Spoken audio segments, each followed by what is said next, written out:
Kamau, kuna kitu fulani nimegundua. Unajua kwa nini maziwa paka zinakuanga na majina tofauti tofauti? Unapata maziwa mengine inaitwa Ilara, unapata nyingine inaitwa siji Brookside, Tuzo. Unapata nyingine inaitwa Tuzo. Wewe unajua mbona zinakuwa majina tofauti? Mbona siweka tu jina moja zote?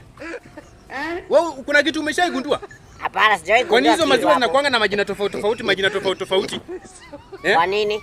Hapana, wewe niambie nini inaweza kuwa sababu unapata inaitwa tofauti, nyingine ndio sijui nani, sijui Ilara, sijui Tuzo, sijui ng'ombe, nyingine mpaka nyingine inaitwa ng'ombe bwana.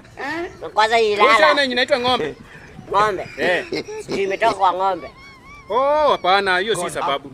Sasa mimi utafiti yangu nimefanya utafiti nikapata unaona yenye maandiko Brookside. Sasa hiyo maziwa kabla ifike kwa hiyo packet mwenye alikamua maziwa alikuwa anaitwa Brookside. Unaona? Sasa mwenye alikamua maziwa yenye ilikuwa kwa hiyo packet anaitwa Brookside. Hiyo ni akili, hiyo ni akili. Hiyo ni akili. Mwenye alikamua maziwa yenye maandiko Ilara anaitwa Ilara. Na alikuwa anapenda kulala. Na alikuwa anapenda kulala. Na kumbe unaona kumbe uko na macho kali hata kuliko. Alafu mwenye yenye maandiko Tuzo mwenye alikamua maziwa kabla yako kwa hiyo packet alikuwa anaitwa Tuzo. Sasa hiyo majina ni ya wakamuzi wa hiyo maziwa. Wenye walikamua hiyo maziwa wakaweka hiyo packet ndio walikuwa wanaitwa hiyo majina. Wakabandika ng'ombe ndio maana maziwa kaitwa ng'ombe. Alafu mjua mbona hawaekangi mwanamke kwa hiyo kwa hiyo packet? Wanaekanga tu ng'ombe. Si mwanamke pia anatoa maziwa? Ndio anapea. Mbona hawaekangi hapo mwanamke?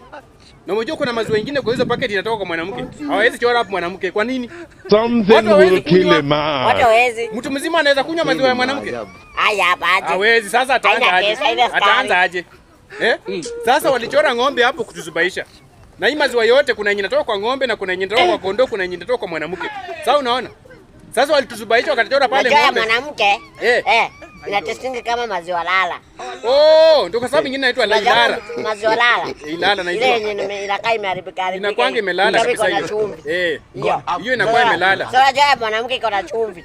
Ya mwanamke iko na chumvi. Ndio kwa sababu mwanamke anakulanga chumvi, anakulanga chumvi ndio kwa sababu iko na chumvi. Ndio hiyo. Ng'ombe inaweza kula nyasi. Hata kula mawe iko na chumvi. Wanakulanga zile mawe zenye wanakula kabla wapate maziwa.